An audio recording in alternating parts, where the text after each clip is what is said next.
Tu n'es pas obligé d'avoir un compte bancaire professionnel quand tu débutes ton activité de freelance. Pour autant, voici 3 choses qui font que tu devrais absolument passer sur un compte pro dès le début. Première chose, eh bien c'est tout simplement le fait de pouvoir dissocier ton compte personnel de ton compte professionnel. Ça paraît un peu bête dit comme ça, mais si tu restes sur un compte personnel dès le départ, tu verras, je pense, assez rapidement que ça peut être parfois compliqué de gérer à la fois ses revenus professionnels et éventuellement son argent personnel. Alors oui, une auto-entreprise, c'est pas aussi poussé qu'une société et vous pouvez très bien utiliser votre compte bancaire personnel pour gérer votre auto-entreprise. Le truc, c'est que sur le long terme, quand vous commencerez à avoir pas mal de factures, etc., si vous gérez mal votre comptabilité ou ne serait-ce que le suivi de vos finances, vous pouvez assez facilement faire des erreurs qui pourraient potentiellement vous coûter si jamais vous avez un contrôle URSSAF ou je ne sais quoi. En ayant 2 comptes séparés, tout simplement, tu vas pouvoir plus facilement dissocier ce qui va te servir dans ta vie de tous les jours en tant que personne et sur ton compte professionnel de savoir un petit peu où t'en es par rapport à ton activité, ce que tu dois encore payer aux administrations, ce que tu dois payer avec des gens avec qui tu travailles ou alors au contraire ce que des clients doivent te payer. Deuxième chose et pas des moindres, les comptes professionnels ils vont t'apporter des fonctionnalités que les comptes personnels n'apportent pas. Comme par exemple la génération de devis et de factures, la liste de contacts fournisseurs et clients pour plus facilement faire les devis et les factures, mais aussi sur certaines banques,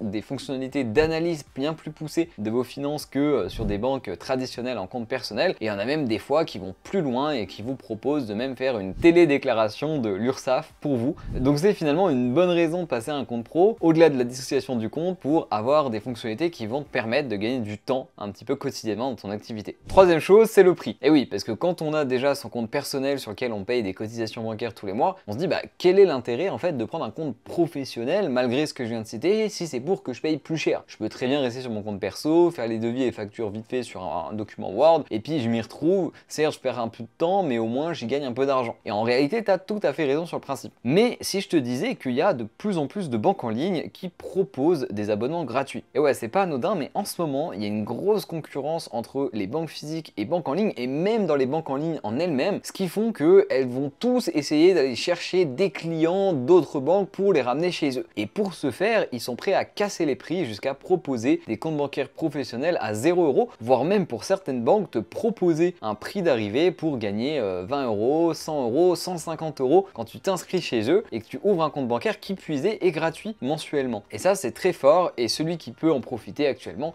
c'est vous en tant qu'entrepreneur ou indépendant pour avoir accès à ces comptes totalement gratuitement. Alors je précise tout de même que ce n'est pas le cas de toutes les banques en ligne et que évidemment chaque banque en ligne qui propose son abonnement gratuit aura des fonctionnalités différentes en fonction de chacune. Mais c'est super important parce que ça permet de coller aux 2 points précédents que je viens de citer et ce sans payer plus que son compte personnel. D'ailleurs, si tu sais pas trop quelle banque pro choisir, ça tombe bien, j'ai créé un petit document que je te partage 100% gratuitement dans lequel je répertorie différentes banques qui proposent des abonnements professionnels intéressants, je les compare entre elles, je te donne les avantages, les désavantages de chacune pour que tu puisses derrière choisir celle qui te plaît le plus. Pour ça, tu as juste à cliquer dans le premier lien en description et je t'envoie ça directement. En tout cas, j'espère que cette vidéo t'aura aidé à mieux comprendre l'intérêt d'un compte professionnel comparé à un compte personnel. Si c'est le cas, n'hésite pas à me le dire en commentaire. Tu peux retrouver mes autres vidéos sur ma chaîne YouTube et sinon, je te dis à vendredi prochain pour une prochaine vidéo. Allez, salut!